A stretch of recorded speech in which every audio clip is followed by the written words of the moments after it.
Inicialmente, nós gostaríamos de falar um pouco sobre a palavra desafio, que é uma palavra de muitos significados, e dependendo do contexto em que ela é utilizada, ela muda de sentido. No contexto das competições e da disputa, desafio poderia ser definido como incitar, estimular alguém a fazer algo no limite das suas competências e ou habilidades. É claro que ninguém convidaria Usain Bolt para correr com Haroldo Dutra Dias 10 metros.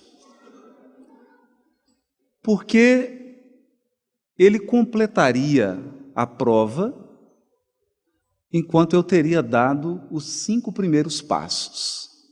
E o mais irritante seria que ele ficaria vários segundos fazendo aquela posição de raio,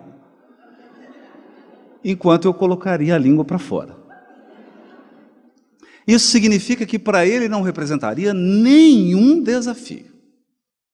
A questão seria outra se Usain Bolt fosse convidado para correr com aquele que foi o ganhador da medalha de prata. Nesse caso, não. A diferença entre os dois é de milésimos de segundo. Então, de fato, essa corrida representaria para Bolt um desafio. Ele estaria sendo convidado a praticar um ato, uma ação, no limite da sua competência, no limite das suas habilidades. Um passo em falso, um cálculo mal feito, e a medalha de ouro iria parar nas mãos do seu concorrente. Mas, convenhamos, poucos de nós aqui são atletas e corredores de 100 metros. A palavra desafio também, dentro desse contexto de desafiar limites, pode também ser entendida no campo dos mortais, todos nós. Então, o desafio seria aquele conjunto de circunstâncias, de situações, de obstáculos que pedem de nós autossuperação. Um esforço não comum, ou até mesmo incomum, para que possa ser superada essa situação, esse obstáculo e essa circunstância. Nós acreditamos que é numa mescla dessas duas coisas que nós poderíamos conduzir a nossa reflexão sobre os desafios humanos enfrentados por Jesus. Mas vamos lá. Quais seriam as circunstâncias, os obstáculos, as situações enfrentadas por Jesus na sua curta e extraordinária passagem pelo orbe terrestre, que teriam levado Jesus ao limite das suas competências e ou habilidades. Bom, deixa eu dizer de um modo diferente. Imagine uma prova de vestibular, especificamente uma prova de física.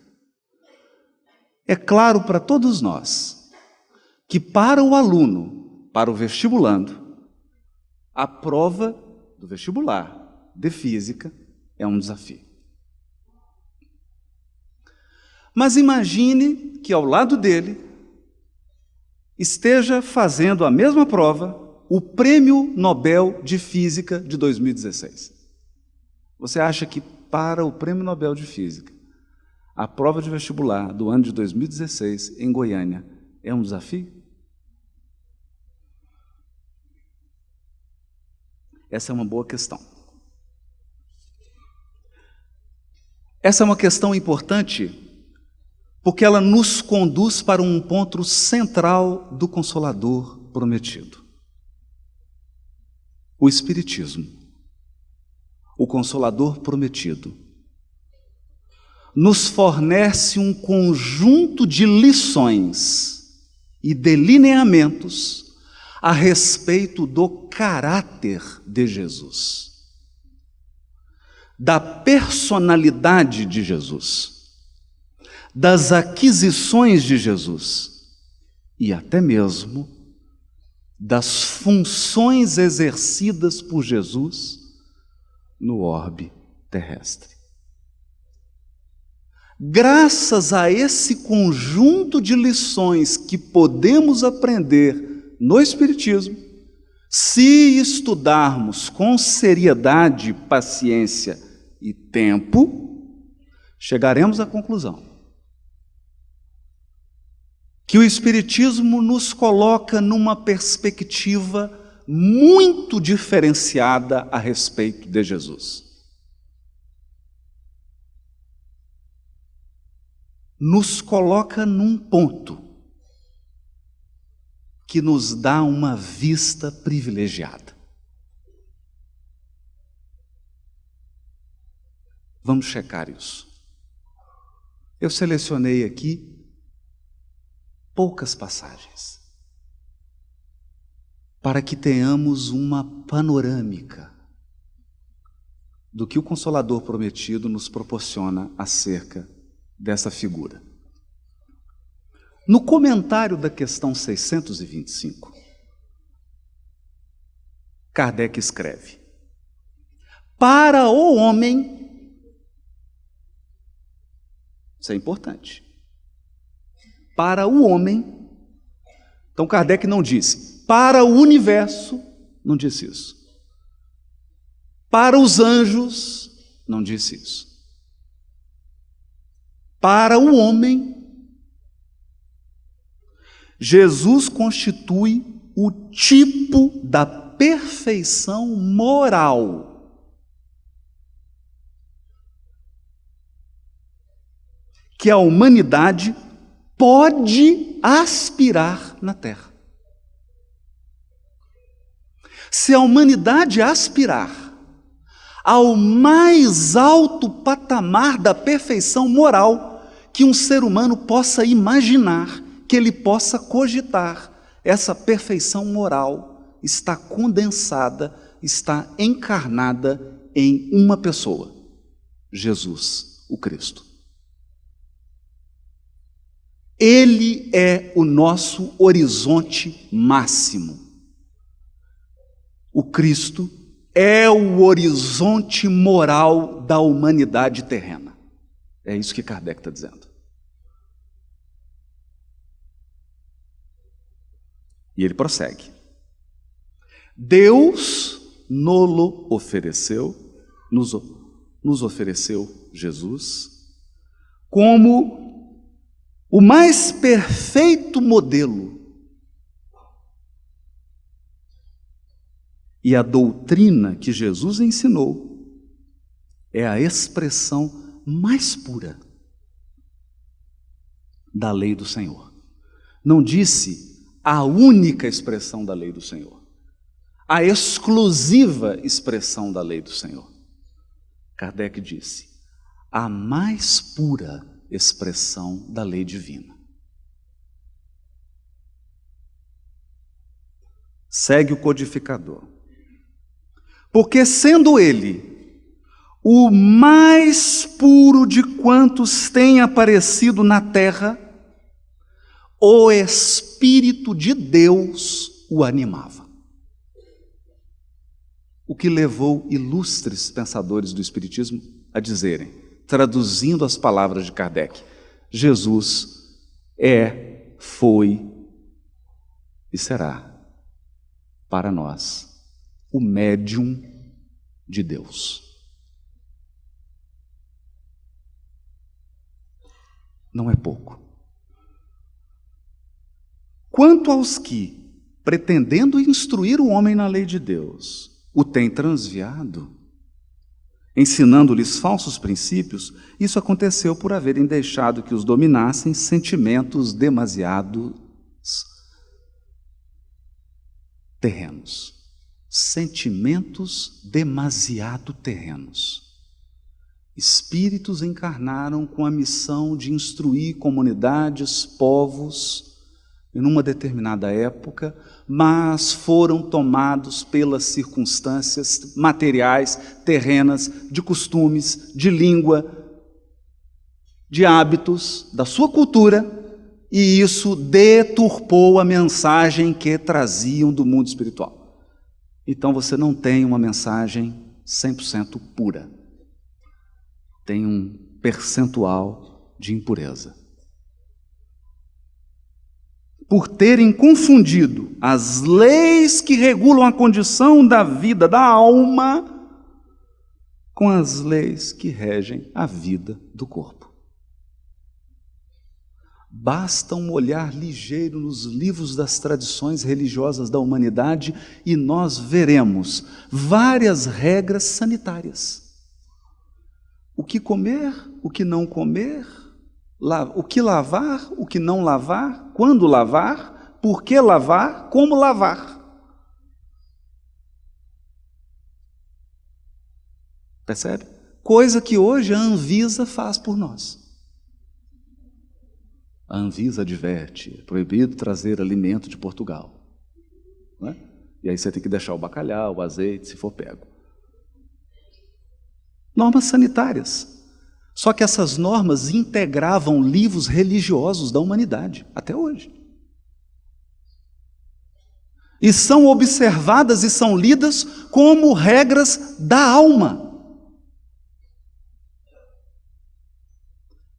Então é curioso, porque nós ficamos imaginando um espírito que não tem mais a forma física lendo um livro religioso da terra.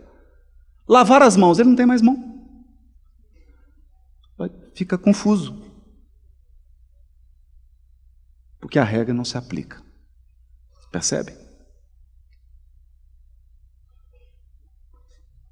Muitos hão apresentado como leis divinas simples leis humanas, estatuídas para servir às paixões e dominar os homens. Esse é o comentário da questão 625.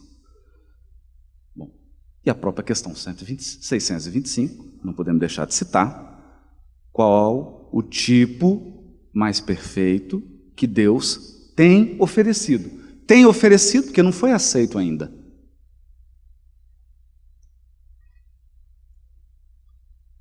Só tem a oferta, não foi aceito ainda pela humanidade.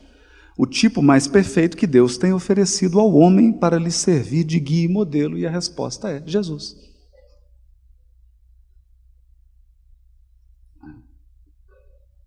Mas na questão 879, Kardec indaga dos espíritos. Qual seria o caráter? E quando usa a palavra caráter, estamos falando de moral. De aspectos éticos e morais, mas sobretudo morais. Qual seria o caráter do homem que praticasse a justiça em toda a sua pureza?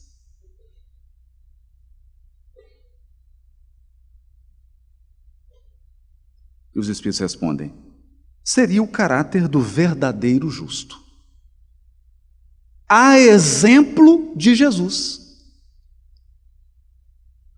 Porquanto praticaria também o amor do próximo e a caridade, sem os quais não há verdadeira justiça. Então, justiça sem amor ao próximo, sem caridade, não é justiça. É caminho para a justiça plena. Caminho para a justiça plena.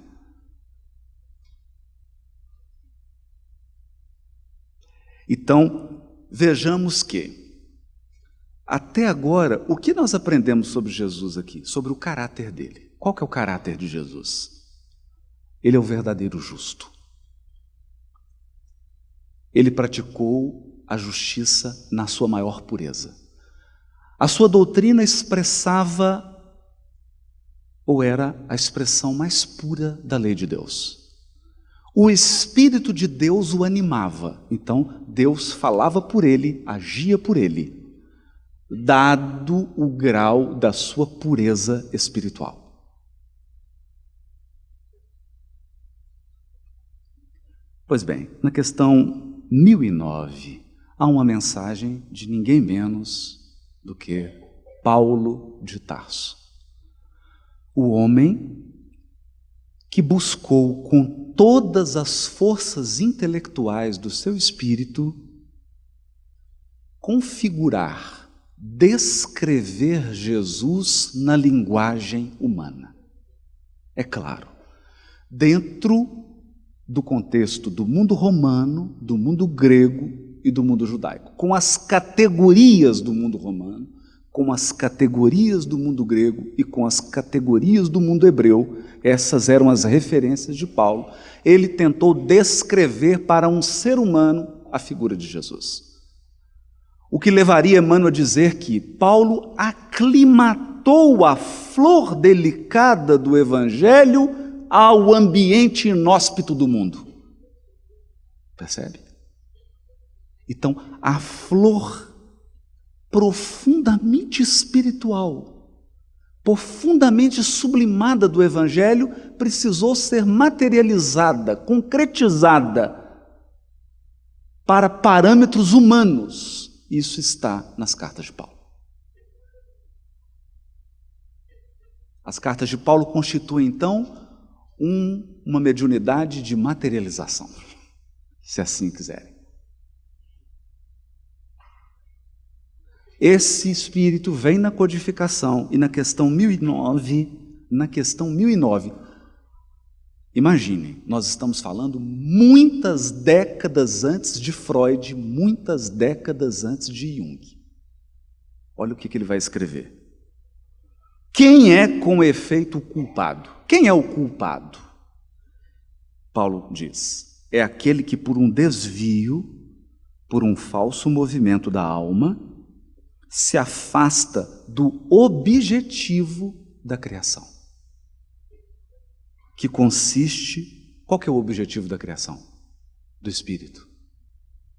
Ele vai dizer, no culto harmonioso do belo, do bem. Culto harmonioso do belo e do bem. Esse é o objetivo da criação.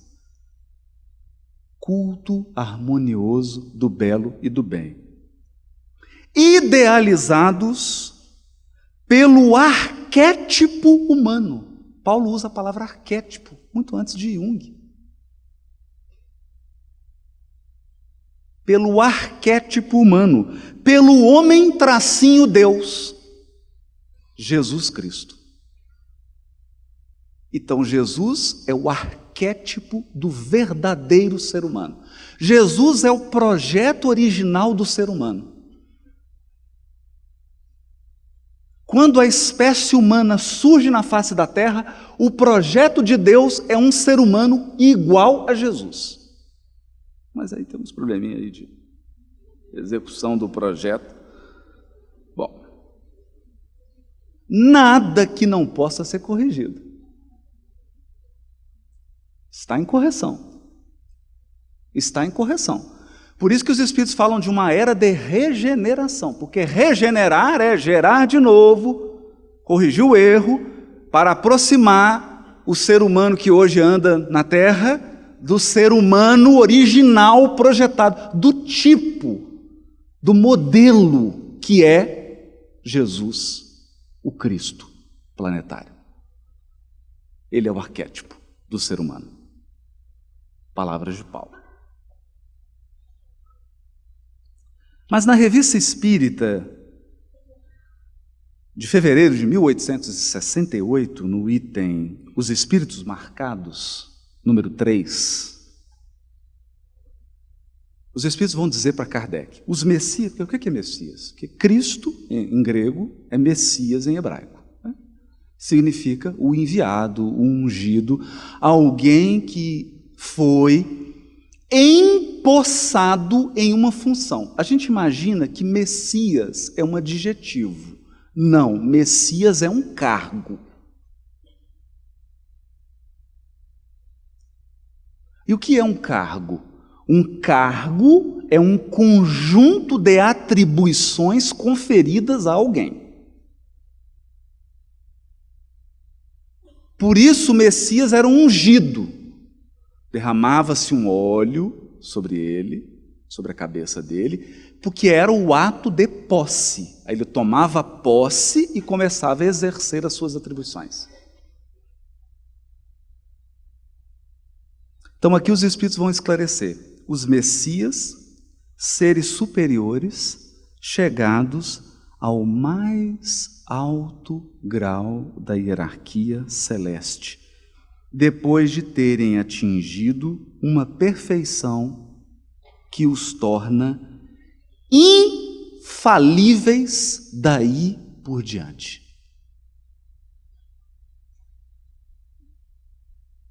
Infalíveis e acima das fraquezas humanas, mesmo na encarnação.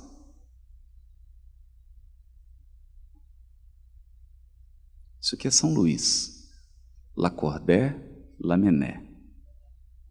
Eles estão dizendo que Messias é aquele ser que atingiu um tão alto grau de perfeição que mesmo encarnado ele está acima das fraquezas humanas.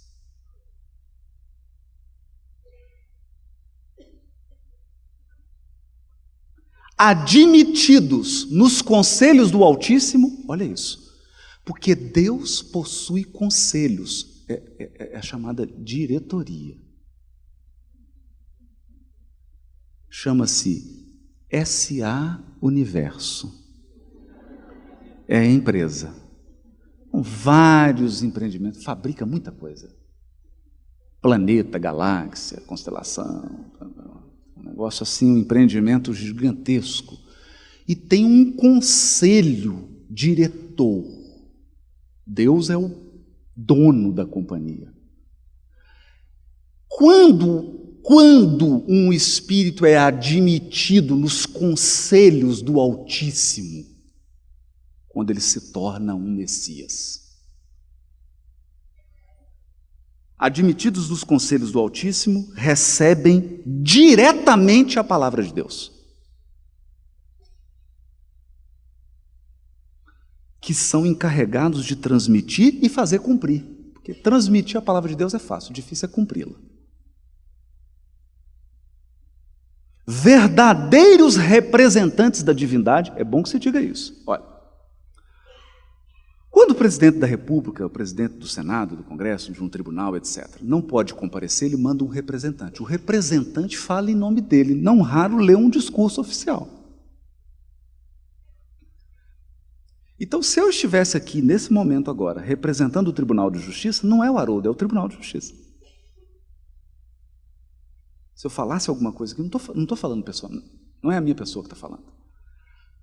O que os Espíritos estão dizendo aqui é que Jesus era um representante da divindade, ele falava em nome de Deus. Por isso que às vezes a gente confundia ele com Deus, né? Mas aí isso é outra história, é outro seminário. Do qual tem o pensamento, e é entre eles que Deus escolhe seus enviados especiais, os seus Messias, para as grandes missões gerais, cujos detalhes de execução são confiados a outros espíritos, encarnados e desencarnados, agindo sob suas ordens e sob a sua inspiração. Então o Messias vem com o seu gabinete todo, assessoria, secretariado, vem uma equipe.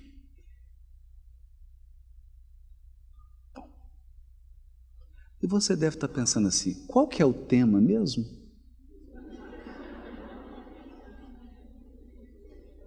Não é?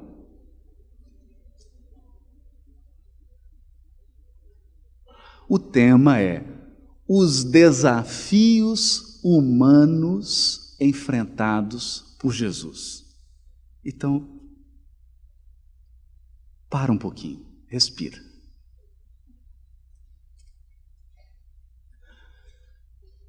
Tenta imaginar, depois de tudo que eu li. Porque o que eu li aqui é o paradigma espírita sobre Jesus. Entenda, nós não estamos desmerecendo nenhum outro paradigma. Nós não estamos confrontando com nenhum outro paradigma. Estamos apenas apresentando o paradigma espírita. Apenas. Esse é o paradigma espírita.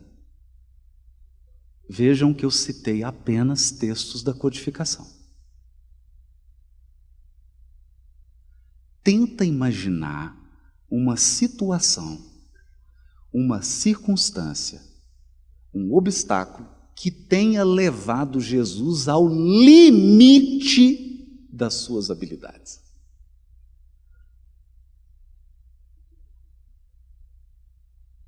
Tenta. Eu tentei desde quando a federação me convidou para fazer essa palestra. Tem um ano que eu estou imaginando. Não consegui. Por que eu não consegui? Por uma razão muito simples. Eu não sei qual é o grau e a extensão das competências e habilidades de Jesus. E eu duvido que exista algum encarnado que o saiba.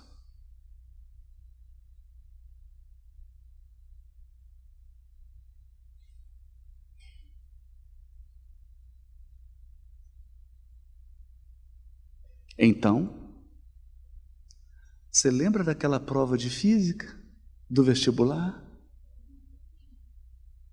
Você passou noite sem dormir, emagreceu, fica com mau hálito, nervoso, erra, e aí o prêmio Nobel de Física chega, acorda, chega na hora da prova, olha para aquilo e fala, nossa, magnetismo, equação de Maxwell. Faz. Acaba, acerta tudo, sabe mais do que quem elaborou a prova, sai antes e fica todo mundo assustado.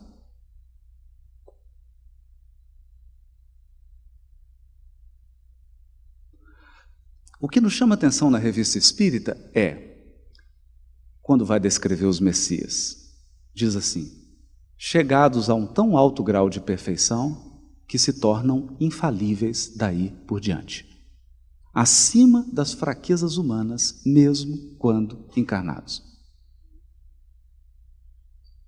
Então, você acha realmente que enquanto Jesus esteve encarnado, alguma situação ocorreu a ele que o levou ao limite? Você acha que se o Usain Bolt fosse correr comigo, eu levaria ele ao limite? Só se for da paciência.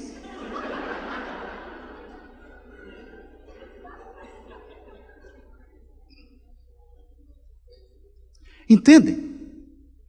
Mas essa é uma questão muito relevante, porque se nós não olharmos para Jesus desse ponto de vista, nós corremos um risco enorme. Diminuí-lo, ou pior, colocá-lo do nosso tamanho. Então, todos que tentaram escrever para Jesus, queriam assim, eu não consigo ficar sem uma namorada, então eu tenho que casar Jesus.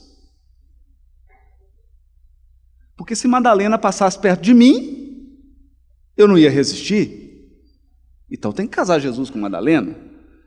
Então nós projetamos em Jesus, como numa tela, todas as nossas fragilidades e limitações humanas. Como se ele devesse ostentar as nossas imperfeições para ser solidário a nós. Ok, eu acho que essa parte está esgotada.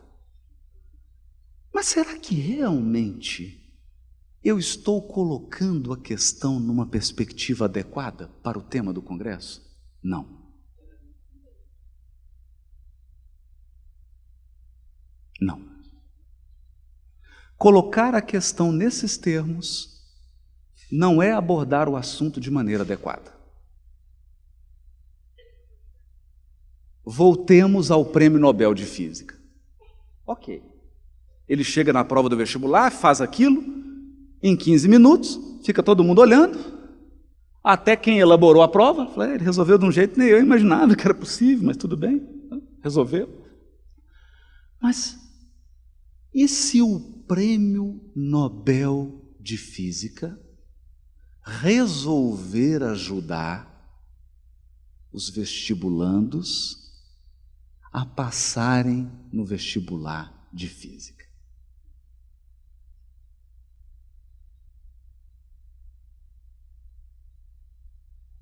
Não consistiria isso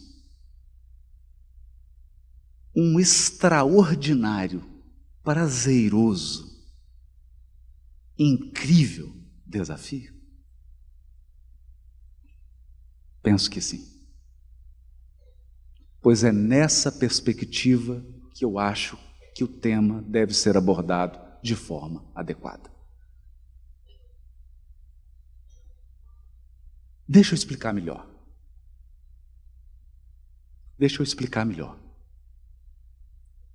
Jesus está na cruz. Ele olha para o céu e diz: Pai, meu Pai, por que me abandonaste? Você acha que ele está com dificuldade para resolver a questão de física?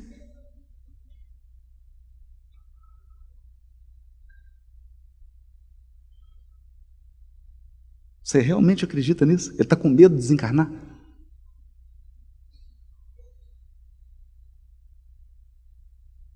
Jesus com medo de desencarnar. Você acredita nisso?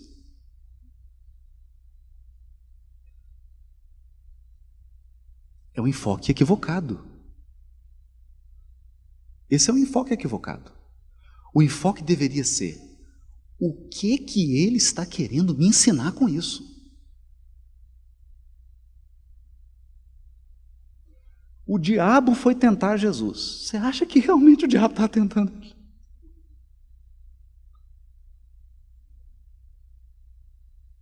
Você realmente acredita que uma entidade inferior da Terra é capaz de abalar a estrutura psíquica de um Cristo? Você acredita nisso de verdade?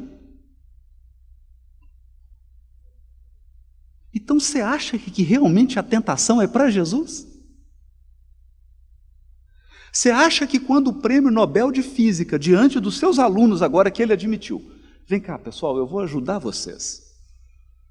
Qual que é a questão que vocês estão com dificuldade aí? Ih, professor, eletromagnetismo. Qual que é a questão? A questão é essa. Vem cá, eu vou resolver. E aí ele vai para o quadro e começa a resolver. Você acha que o problema é para ele?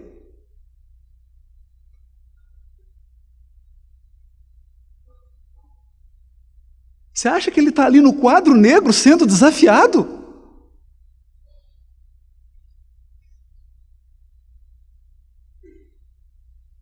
Ou o desafio dele é me levar até ele?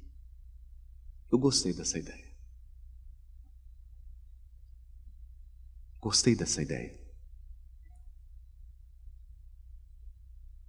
Qual o desafio humano enfrentado por Jesus? Se você me perguntar isso agora, eu hoje te respondo: o desafio enfrentado por ele há 2000 anos atrás e hoje é me tornar, eu, Haroldo, como ele. É um grande desafio.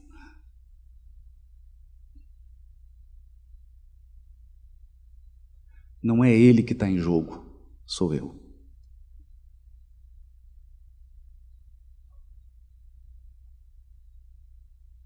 Bom, a partir dessa perspectiva, a questão fica interessante. Fica bastante interessante. Já que nós não podemos quantificar, muito menos qualificar as competências, as habilidades e as inteligências de Jesus?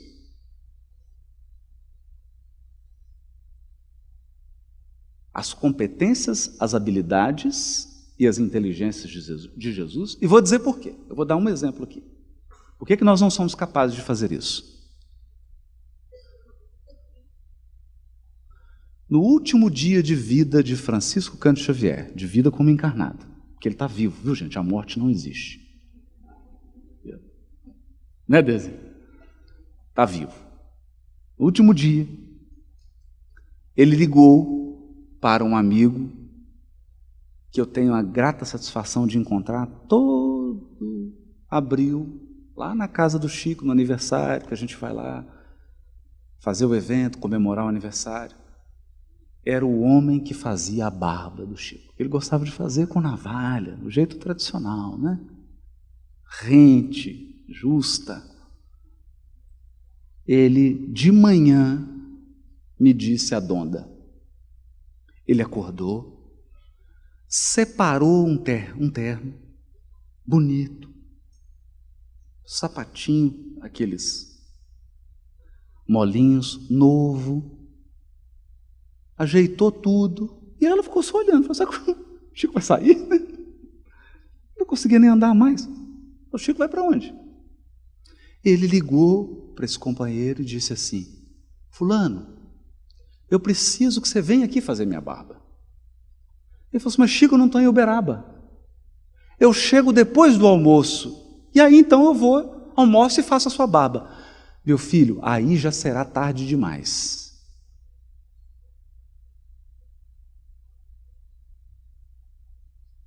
Eu preciso que seja agora, de manhã. Ah, Chico, tem o ciclano que faz, eu vou ligar para ele. Então pedi para ele ir, faça isso, meu filho. Ele ligou para o fulano, foi lá, fez a barba dele. Aí diz a Donda que ele tomou banho, bonitinho, pôs o terno, o sapatinho novo, pediu para fazer um café. Claro, né? Vocês vão entender por quê. Tem que ter um café aí para fechar. Eu também tenho esse desejo. Tomou o cafezinho,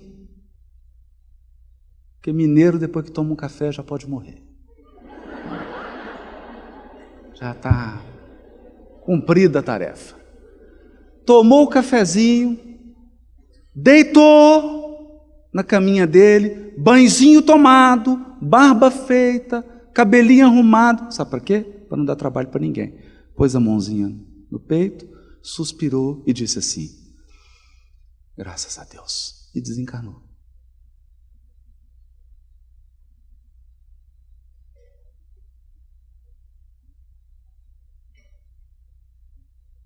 É incrível, né? Pensa em Jesus. Está achando muito? Pensa em Jesus.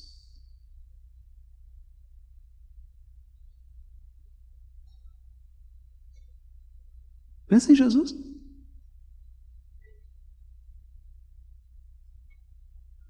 Me recordo que o primeiro encontro de mocidade que eu fui em Ituiutaba, lembra disso, Calci? Os encontros tinha ali o Ituiutaba, né? Cometrim. Fiquei na casa de um pessoal evangélico, eu e mais 10 espíritas, tudo jovem. Na casa do evangélico, receberam a gente, toda aquela turma, todos os colchãozinhos. A cidade inteira recebia. Do meu lado, um rapaz que convivia com o Chico, né? Trabalhava numa livraria lá que o Chico sempre ia. Aí ele falou, você conhece o Chico? Conheço o Chico. Oh, mas o que você conta? Ah, assim não gosto de ficar muito perto do Chico. Oh, mas o que é isso? Por quê? É porque a gente não pode pensar perto dele. Como assim, meu amigo? Eu estou andando assim umas 20 pessoas, estava pensando no negócio, ele falou assim, meu filho, não pensa isso, não é assim, a gente aprende, e começou a falar, carinhoso, aquele amor, aí ele falou, eu fico constrangido, porque eu fico mais longe assim, para ver se ele não pega o pensamento, a vontade de colocar aquele capacete lá né, daquele X-Men, para o professor Xavier não entrar na mente, né? Um capital pensamento, né? Imagina Jesus. Então, nós não somos capazes de avaliar qual a qualidade, a extensão das habilidades de um Cristo. Ele, preso, após receber a voz de prisão, Simão tira a espada, corta a orelha do soldado, sem perder a serenidade. Ele pega uma cena cinematográfica. Ele pega a orelhinha do chão, né? Deve dar uma limpadinha assim para tirar a terra. Coloca a orelha no lugar. Acabou.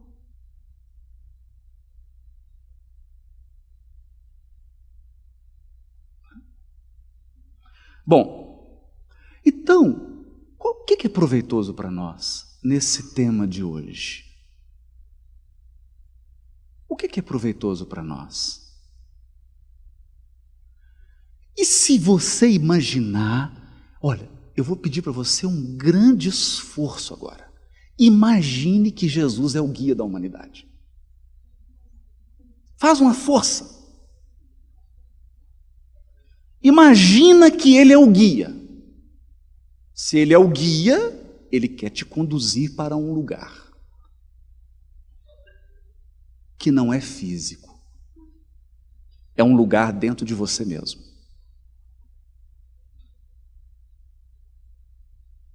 Ele quer te guiar. Ele quer te guiar para um lugar, para uma posição que ele sabe qual é, porque ele está lá. Correto? Porque você contrataria um guia, imagine que cena pitoresca. Que cena pitoresca. Você chega num lugar, pega um guia e fala, e aí, para onde nós vamos? Olha, eu não sei, eu não conheço aqui o local, preciso jogar. Você quer ir para onde mesmo? Mas como assim? E você com aquela excursão, eu falo, não, eu não sei, é a primeira vez que eu venho aqui também. Isso não é guia, não é? O que é o guia?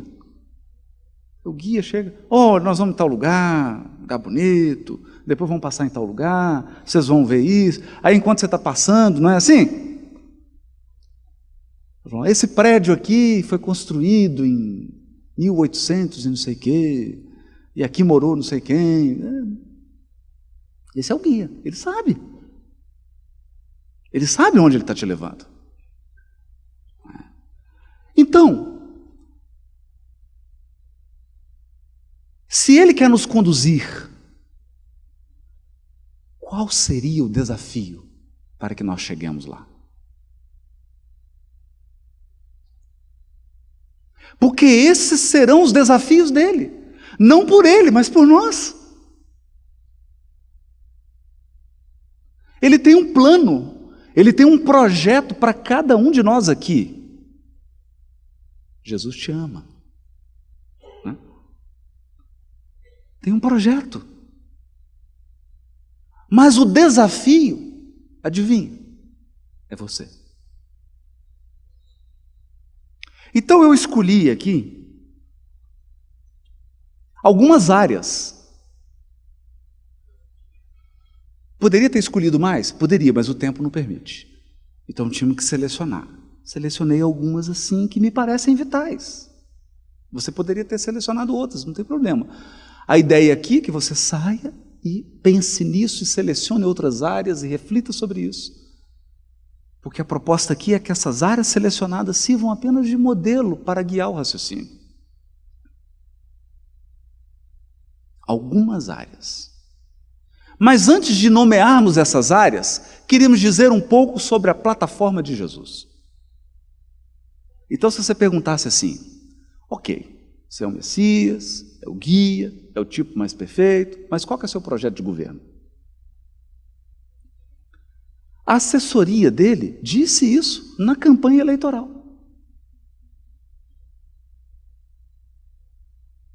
Disse isso, está em Lucas, capítulo 2, versículo 14. Qual que é a plataforma do Cristo? Os anjos disseram que são seus assessores, seus secretários. Imagina o dia que a gente tiver um secretariado só espírito puro, hein? Glória a Deus nas alturas. Primeiro item. Paz na terra. Terceiro item. Boa vontade para com os homens. Glória a Deus, paz na terra, boa vontade para com os homens. É ou não é atitude de mestre? É a plataforma do mestre. É o mestre, é o guia. Nos conduz a Deus,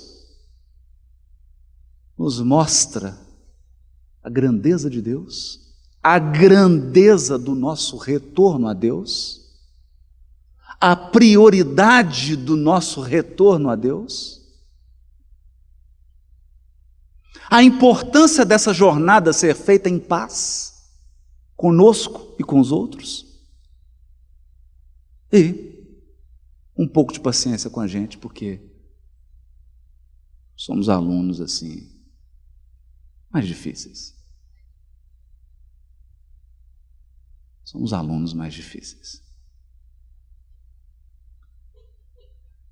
Então, se nós considerarmos os elevados propósitos da ação redentora de Jesus no mundo, nós poderíamos escolher as áreas da família, sociedade, atividade religiosa e amizades. Eu escolhi essas 4 para que a gente faça o percurso de hoje. Família, sociedade, atividade religiosa e amizade. Áreas em que o Cristo se esforçou grandiosamente para nos inspirar, para nos impulsionar, para nos mover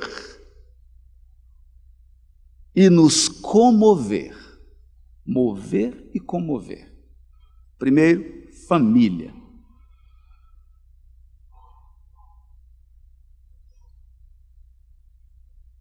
Há uma cena no capítulo 2 do livro Boa Nova que é extremamente relevante. Maria, como toda mãe, não importa se é uma mãe, se é anjo, se é uma mãe mais imperfeita, mãe é mãe. Maria foi ao templo, porque Jesus já estava saindo da infância e caminhando para a idade da maioridade judaica, que devia girar em torno de 12 a 14 anos. Ela, então, preocupada com o filho, faz o quê? Pede um cargo em comissão. Vai ao templo, movimenta alguns relacionamentos no templo, afinal de contas, a prima dela era casada com o sacerdote. Então ela tinha conhecimentos no templo. Conseguiu um lugarzinho, uma bolsa de estudo para Jesus. Quem sabe já um estágio de menor aprendiz. E, considerando as características, as habilidades da criança, do jovem, um emprego já garantido no tribunal, no sinédrio. Então, já encaminhou. E ela volta tão feliz, porque ela tem uma resposta assim positiva. Não, traz a criança, já conversamos com ele aqui, o menino é inteligente mesmo. Menino inteligente esse. Até conversou com a gente. Traz ele aqui, vamos conseguir um lugar. E ela veio feliz, feliz. Quando ela chega em casa, diz Humberto de Campos, Jesus estava na porta.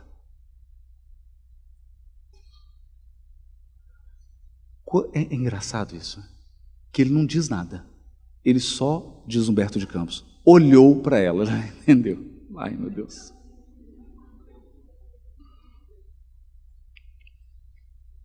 Ele diz assim, olha a pergunta que Jesus faz para Maria. Mãe, Acaso eu não tenho testemunhado a minha comunhão com Deus? Hã? Que pergunta é essa? A pergunta é o seguinte: mãe, por que você foi pedir ajuda humana? Por acaso você não acredita que eu estou em comunhão com Deus? Que é Ele quem está provendo tudo para mim?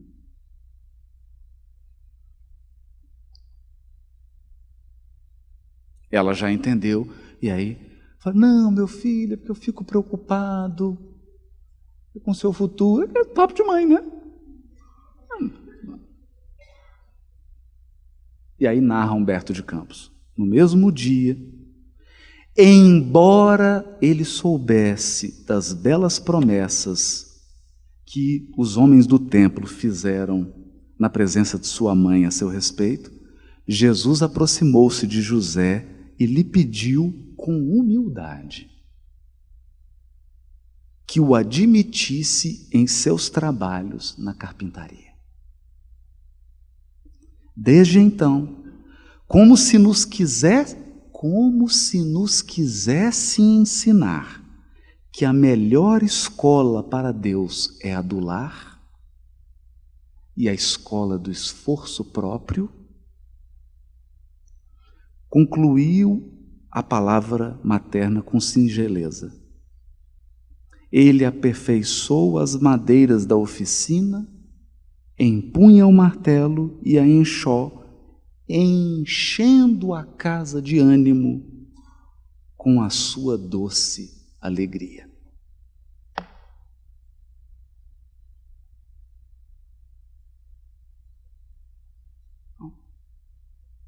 Carpinteiro.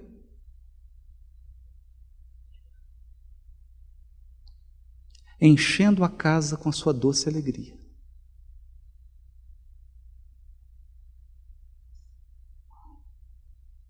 Agora, em Mateus 12, 48 e 50, tem a cena em que os discípulos dizem: mestre, sua mãe e seus irmãos estão aí fora te chamando. Ele diz assim: quem é minha mãe? Quem são meus irmãos? Isso é muito engraçado, que uma vez o Divaldo me contou que ele acabara de fazer uma palestra, chegou um homem completamente embriagado. E ele chegou para o Divaldo e falou assim: Divaldo, Jesus era alcoólatra.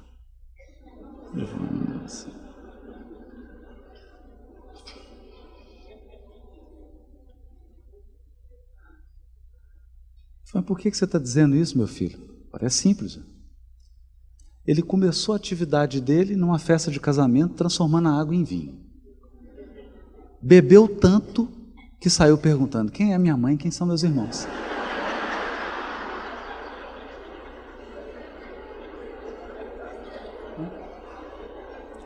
É o exemplo típico do que a gente faz quando estuda o Evangelho. Projeta em Jesus as nossas imperfeições. Projeta em Jesus as nossas limitações. É claro que isso aqui é uma lição que ele está dando. Quem é minha mãe? Quem são meus irmãos? Pois todo aquele que faz a vontade de meu Pai que está nos céus, esse é meu irmão, e irmã e mãe. Ele não falou pai. Pai só um. Pai, Criador. Mas essas posições relacionais se alteram pela afinidade. Ou seja, Jesus trouxe então ao mundo a ideia da família universal. Lição que até hoje a humanidade não aprendeu. Eu não preciso nem citar sobre política externa hoje para que a gente entenda isso. Que não aprendemos ainda essa lição da família universal. Mais adiante, João 19, 27, essa cena é linda.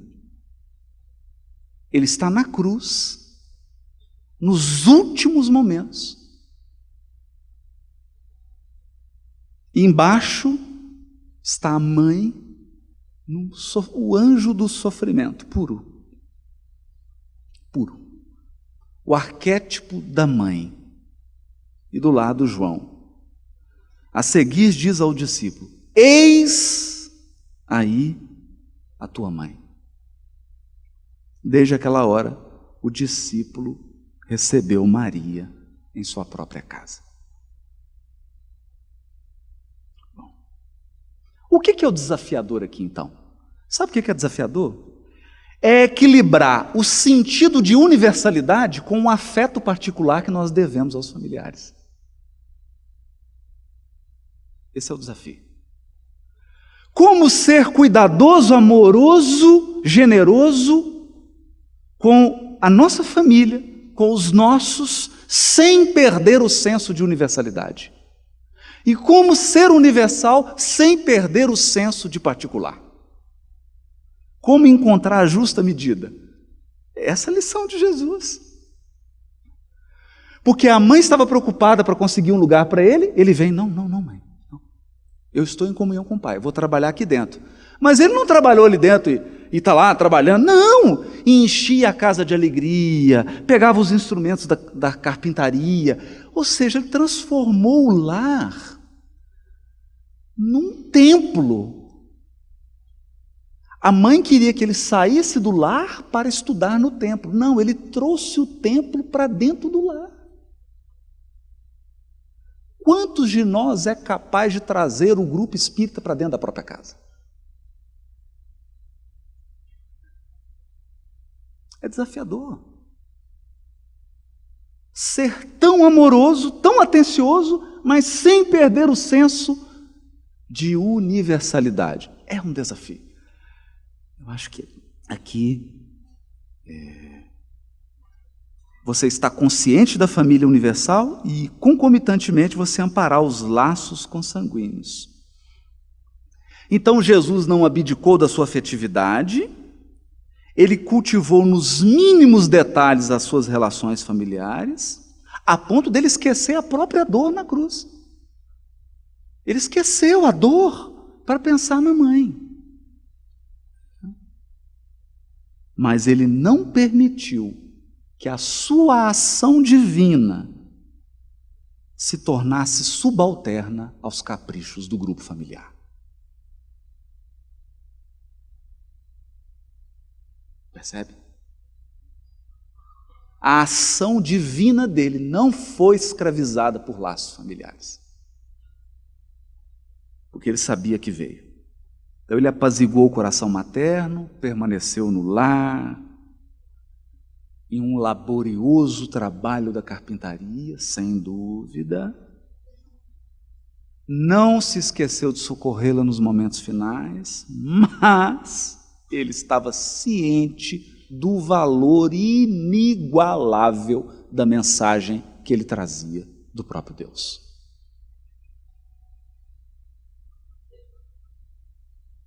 É extraordinário. No tocante à vida em sociedade, Mateus capítulo 22, versículo 21. Chegam para Jesus e dizem assim, numa pegadinha: é lícito, a pergunta é lícito, no contexto da época, no sentido religioso, é lícito pagar tributo a César? Essa pergunta é profunda. Essa pergunta é profunda. E Jesus fala assim, qual que é a imagem que tem na moeda? Ah, pera, deixa eu ver. Mas você está andando com a moeda? Estou, está aqui. Ora, é César. Ah, é César. Então, o verbo, que geralmente as traduções, elas colocam assim, dai a César, mas o verbo não é dar. O verbo que está em grego lá é restituir. Restituir a César o que é de César e a Deus o que é de Deus. É claro, a moeda de César.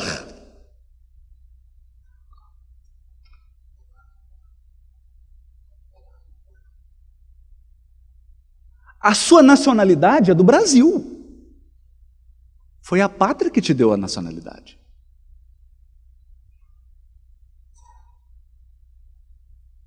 É a pátria que me dá a identidade cultural. Foi a pátria que me deu a língua. Foi a pátria que me deu os meus costumes. É a pátria que me dá a via pública. É a pátria que me dá esse centro de convenções que é do Estado. Então, restituir à sociedade o que ela te dá. Seja justo. Enquanto encarnados, nós devemos, no mínimo, gratidão à sociedade. Nós temos um dever para com ela. Em Lucas 23:3, Pilatos, essa cena é curiosa. De um lado, o governador da Judéia. Do outro lado, o governador do planeta.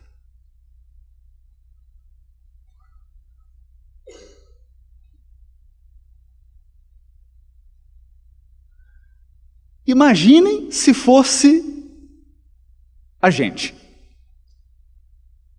Você é o governador do planeta e ele o governador da Judéia. Pessoal, fica na sua, quem manda aqui sou eu. Não é assim? Quem manda aqui sou eu. Você sabe com quem você está falando? Governador espiritual do planeta?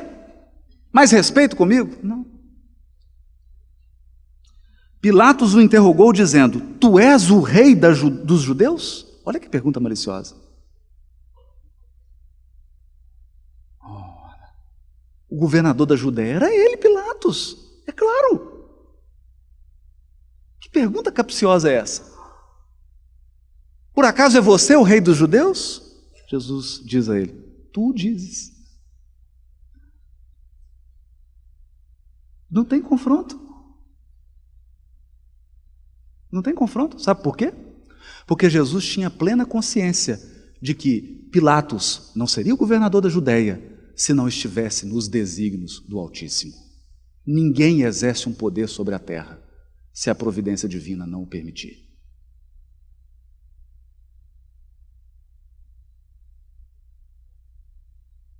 Porque a fragilidade humana é tamanha que você pode morrer em 2 segundos. De um AVC, de uma infecção, de um ataque cardíaco, de um acidente, etc, etc. Jesus sabia que estava diante do governador da Judéia, empossado por Deus.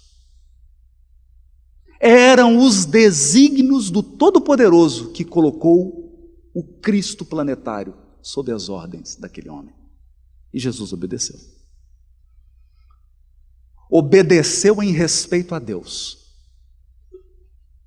Não houve insulto, não houve disputa, não houve desconsideração, ele respeitou. A função do poder público e a direção dos interesses coletivos. Ele evita o confronto, evita a disputa de autoridade, ciente de que a posição do governador expressava a vontade divina a seu respeito. E silencia.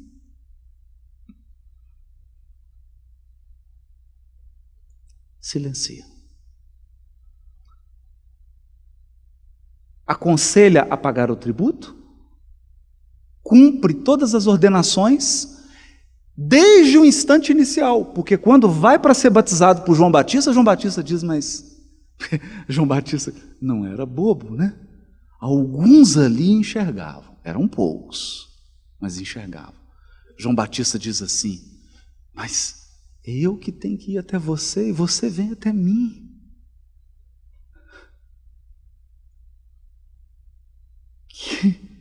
Que função ingrata que o Senhor me deu. Eu tenho que aqui cumprir essa determinação religiosa e te iniciar. Jesus diz a ele: faça-se assim para que se cumpra a lei.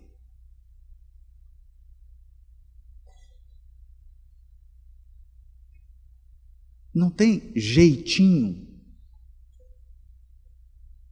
O governador espiritual do orbe cumpriu a lei.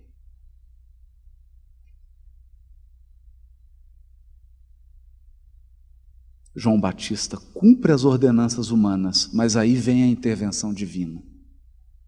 Os céus se abrem e aí ocorre a unção dele. Eis aí o meu filho amado, em quem me comprazo, cumprimento da profecia de Crônicas. Mas agora não dá para falar sobre isso. Profecia dada a Davi por Natã, o profeta. Foi essa profecia que se cumpriu. Eis aí o filho em quem me comprazo. É como se Jesus dissesse assim, porque a promessa era de que viria um filho que seria o templo de Deus. Porque Davi constrói um templo e o profeta Natã fala assim, olha, Deus mandou te dizer uma coisa, que ele não habita em templos construídos por mãos humanas. Mas ele mesmo vai construir um templo com as suas mãos. E esse templo vai ser seu filho, Davi. Vai ser da tua descendência. Vai vir da tua raiz. E estava ali diante de João Batista, o filho da promessa. O templo de Deus. O arquétipo humano, na linguagem do apóstolo Paulo, espírito. O arquétipo homem do homem. O homem divinizado. Que Deus utiliza para se expressar e para agir. O mais puro dos seus enviados. Isso é bonito. E no que diz respeito às atividades religiosas, é preciso um cuidado aqui. Muito cuidado aqui. No capítulo 7, versículo 14 do Evangelho de João, está dito assim, Jesus subiu ao templo, já em meio à festa, e ensinava. Porque havia uma determinação de que os homens no sexo masculino, precisavam fazer a peregrinação para Jerusalém durante as 3 grandes festas. Jesus vai e ensina na festa. Em João 4,45 diz assim, portanto, quando veio para a Galiléia, os galileus o receberam, porquanto tinham visto tudo quanto fizera na festa em Jerusalém, pois também eles foram à festa. Jesus cumpriu aquele costume, foi lá na festa. Okay. O que nós estamos percebendo aqui? Não há ataque, crítica e censura de Jesus a costume piedoso, a costume sincero. Quando você está numa prática religiosa, sincera, honesta, porque você se sente bem. A pessoa diz, olha, eu me sinto, é tão bonito, né? Porque uma vez eu conversava com a Ilha e com o pastor Enéas, né? E ambos compartilham comigo de muitas coisas, né? Algumas que eles não podem nem dizer. E a Ilha disse assim, mas eu me sinto bem sendo freira. Ali está a minha comunidade. E o Enéas me diz, ali na comunidade evangélica, eu me sinto realizado. É ali no culto do louvor que eu me sinto pleno. Então, Jesus em nenhum momento do Evangelho acusa, aponta o dedo e censura prática religiosa pura e sincera. Ele respeita. Não só respeitou, como ele foi. Ele cumpriu. Entende? Então, se Jesus entrasse hoje na sua casa espírita, está lá, ele podia estar lá na fila do passe. E você está lá assim, oi Jesus, falaram que eu quero tomar o passe aqui, que todo mundo está na reunião pública, tem que tomar o passe, eu entrei na fila do passe, mas mesmo, mas o senhor, sim, estamos na fila do passe, qual que é o problema?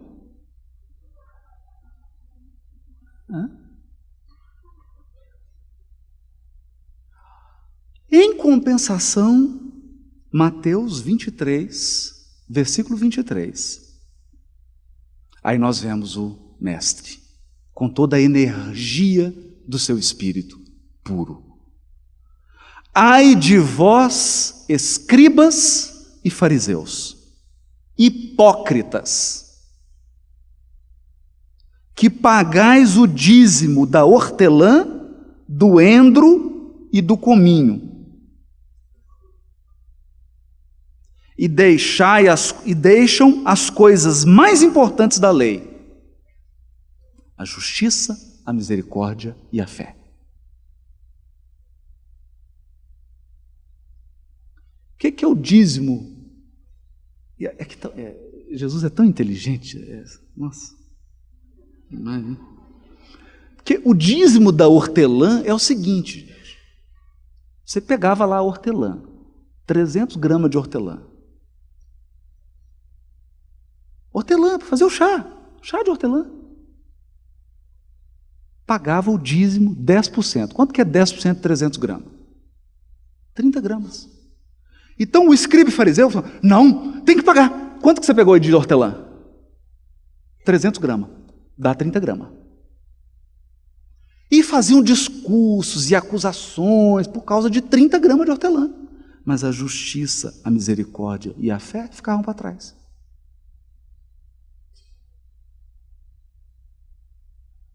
Eu tenho medo disso acontecer com o Espiritismo e com a gente. Morro de medo disso acontecer. Morro de medo. Você ficar seguindo regrinha de hortelã, de endro, e esquecer da justiça, da misericórdia e da fé.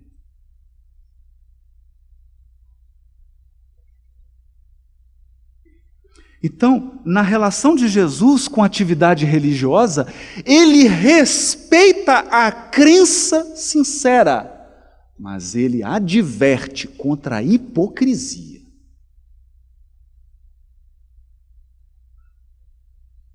Hipocrisia não. Religiosidade é atitude interior.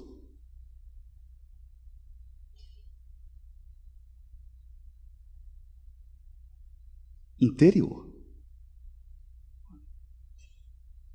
Eu ontem fiquei emocionado, estava na casa do Rossandro, fiquei muito emocionado. Ele me mostrou um vídeo antigo de uma pastora canadense. É impressionante assim. Ela chega na igreja e aí ela vai receber o Espírito Santo. Então ela começa e mexe e balança. E eu estou vendo aquilo, olhei para o Rossandro e falei assim: não estou te entendendo, amigo. Falei: calma, vê o vídeo. Vê o vídeo. E ela vai balançando e balançando e fala assim: há 20 anos eu recebi uma revelação do Espírito Santo.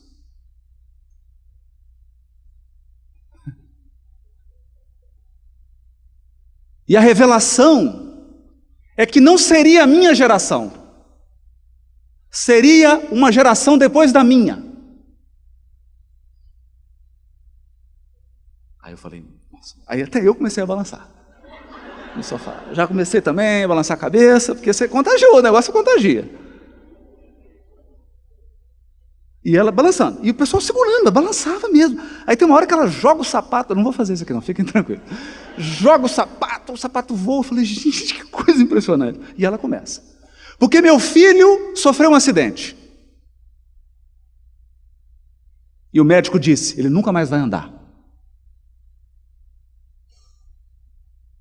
Semana passada eu busquei ele no hospital. Ele saiu andando. Então eu me lembrei da profecia do Espírito Santo. Aí ela começou a tremer de verdade. Tremia. E o Espírito Santo me disse: eu visitarei a terra. Uma onda de justiça invadirá a terra. Eu vou regenerar o mundo. E continuou ela. E eu comecei a ficar arrepiado. Falei: Rossandro, o que é isso? com a Gesiane, com o Luiz, a gente arrepiado, né, vendo aquilo. E ela disse, mas o Espírito Santo me disse, não é a minha geração, é uma geração nova. E ele me disse, eu vou levantar os fracos e abater os fortes. E o Espírito Santo me disse, eu levantarei os fracos. E aí, de repente, essa mulher começa a tremer e diz assim, Brasil! Brasil! Aí eu também levantei. Eu levantei, roçando. Foi um negócio, começamos a tremer também, né? Lá na sala dele. E ela, Brasil! Brasil, escuta! O que pode vir de bom da fraqueza? O que pode vir de bom da ruína? Escuta, Brasil, eu vou levantar os fracos. Aí eu já estava pulando, acabou o vídeo. Já estava, percebe? Então, você vai ficar preso nos tremelique dela? Você vai ficar preso porque ela chutou o sapato voou, e duas pessoas segurando. Eu não estou nem prestando atenção nisso, a Bíblia podia ficar plantar bananeira. O que eu tenho medo é de um espiritismo sem espírito. De um espiritismo de doutores da lei.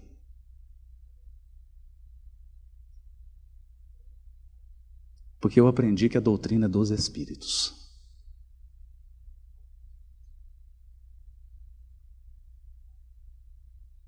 É dos espíritos.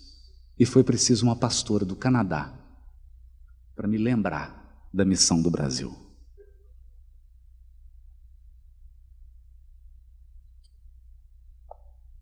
Portanto, Jesus adota atitude fervorosa e piedosa diante das práticas religiosas sinceras do seu tempo. Mas denuncia corajosamente os interesses mesquinhos dos que transformam a religião em instrumento de realização dos interesses pessoais. É diferente. Quem está transformando a religião em instrumento de realização de interesse pessoal recebe a denúncia do Cristo, a advertência do Cristo. Mas quem está na prática sincera recebe o respeito do Mestre. E por fim, para terminar, Jesus no trato com os amigos. João, capítulo 15, versículo 15.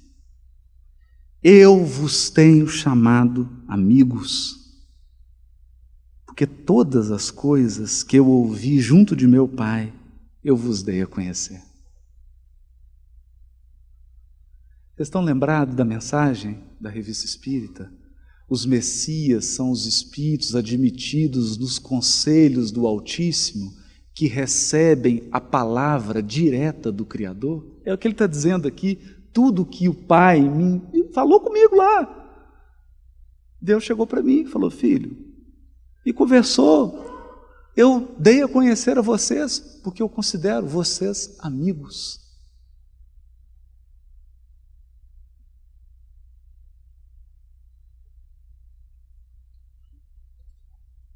No livro Boa Nova, capítulo 12,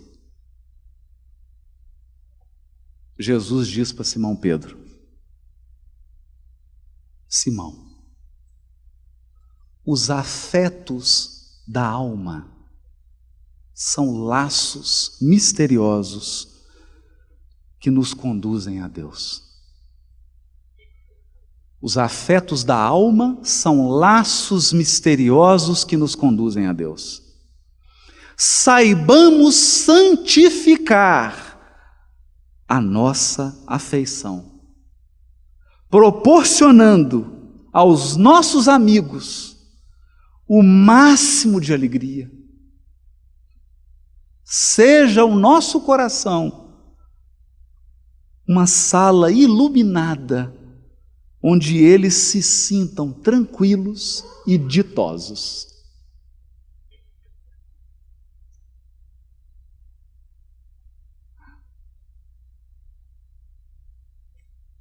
Quando Judas chega para o ato simbólico da traição, porque era um símbolo, né? A traição já estava consumada, não só por Judas. Judas era uma pecinha pequena diante do quadro gigantesco. Jesus olha para ele, Mateus capítulo 26, versículo 50, e diz para ele assim: amigo, a que vens?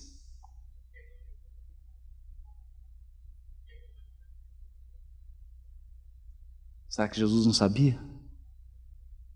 Não.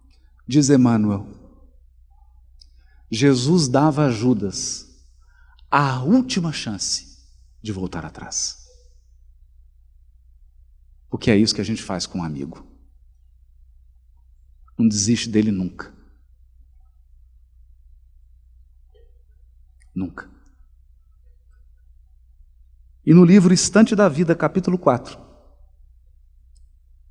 nos segundos finais da crucificação, quando Cristo já começa o seu processo de liberação do corpo físico e de retorno aos gabinetes da governadoria espiritual do planeta. Imagina o que é isso? Era uma festa, gente. Diz Humberto de Campos, era uma festa. Veio a governadoria inteira. Inteira.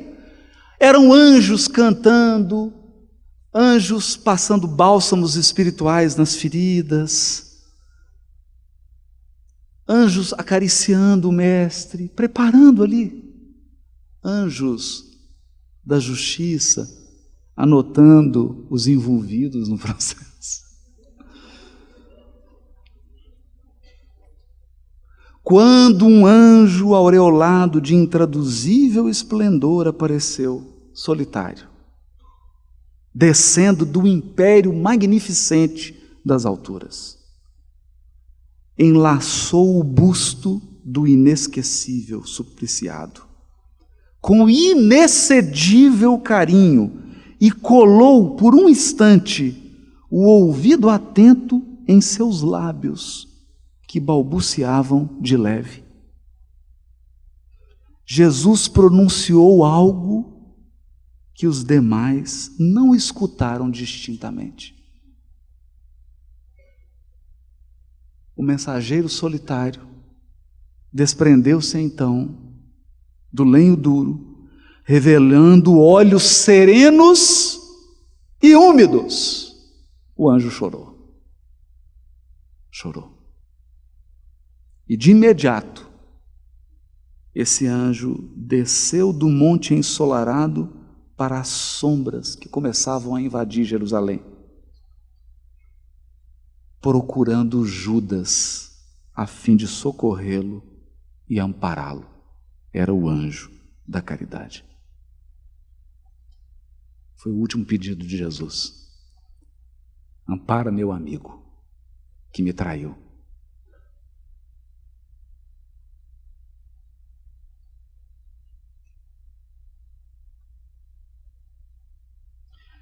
Portanto, terminando, Jesus expressou tolerância e indulgência, sem descambar para a conivência. Demonstrou carinho, atenção e cuidado, sem abdicar da energia serena e corretiva. Utilizava a sinceridade como bálsamo, nunca como vinagre ou ácido. Sabia ser acolhedor, conservando intactos a firmeza de caráter